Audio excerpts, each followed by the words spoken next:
রাসূল সাল্লাল্লাহু আলাইহি ওয়াসাল্লাম নিজে বলেছেন আবু বকর সিদ্দিক রাদিয়াল্লাহু আনহুর কথা যে লাউ উজিনা ঈমানু আবু বকরিন ফি ঈমানিল আলামি লারাজাহা।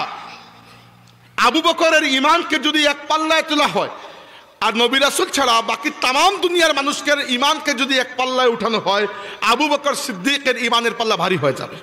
আমার প্রশ্ন হচ্ছে, আবু বকর রাদিয়াল্লাহু আনহুর কোনো ডিগ্রি ছিল? কোন বিশ্ববিদ্যালয় থেকে তিনি ডিগ্রি অর্জন করেছিলেন? কতটি কিতাব জীবনে পড়েছিলেন? মক্কায় কোনো লাইব্রেরি ছিল? মদিনায় কোনো লাইব্রেরি ছিল? কিছুই তো ছিল না। তাহলে এত বড় ইলম যে তিনি অর্জন করলেন, এত বড় ঈমান যে তিনি অর্জন করলেন, কিভাবে করেছেন?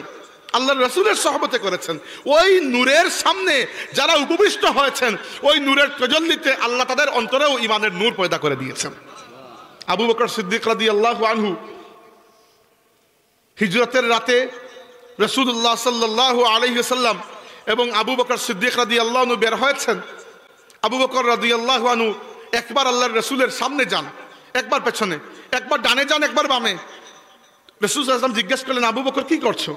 আবু বকর রাদিয়াল্লাহু আনহু বললেন, ইয়া রাসূলুল্লাহ, আমার যখন মনে হয় শত্রু সামন দিক থেকে আপনার উপর আক্রমণ করতে পারে, আমি সামনে চলে যাই। যখন মনে হয় পেছন দিক থেকে আক্রমণ করতে পারে, আমি পেছনে চলে যাই। যখন মনে হয় না পার্শ্ব থেকে আক্রমণ করবে, ডানে বামে, আমি তো চলে যাই। কারণ আমি তো একা মানুষ, আর একা মানুষ হিসাবে ইয়া রাসূলুল্লাহ আমি চাই চতুর্দিক থেকে যেন আপনাকে প্রোটেকশন দিতে পারি। রাসূল সাল্লাল্লাহু আলাইহি ওয়াসাল্লাম বললেন, আবু বকর, মা যন্নুকা বিইসনাইনি আল্লাহু সালিসুহুমা। সেই দুজনের ব্যাপারে, মানে আমার এবং তোমার, এই দুজনের ব্যাপারে তোমার কি ধারণা যাদের সাথে তৃতীয় জন সবসময় আল্লাহ তাবারাকা ওয়া তাআলা হাজির আছেন?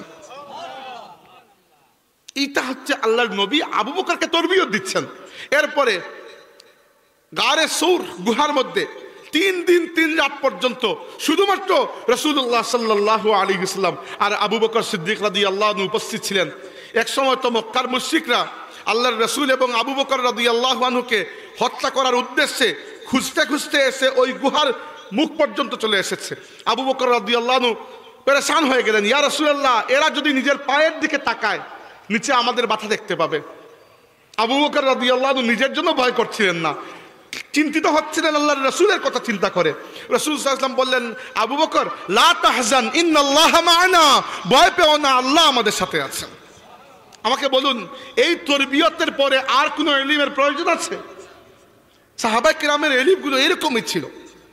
আবু বকর সিদ্দিক রাদিয়াল্লাহু আনহু রাসূল করিম সাল্লাল্লাহু আলাইহি ওয়াসাল্লামের সারা জীবনের সঙ্গী, এবং রাসূল আকরাম সাল্লাল্লাহু আলাইহি ওয়াসাল্লাম বলেছেন, আমি প্রত্যেকটা মানুষের ইহসানের সুদ দুনিয়াতে দিতে পেরেছি, ইহসানের পরিশোধ করতে পেরেছি।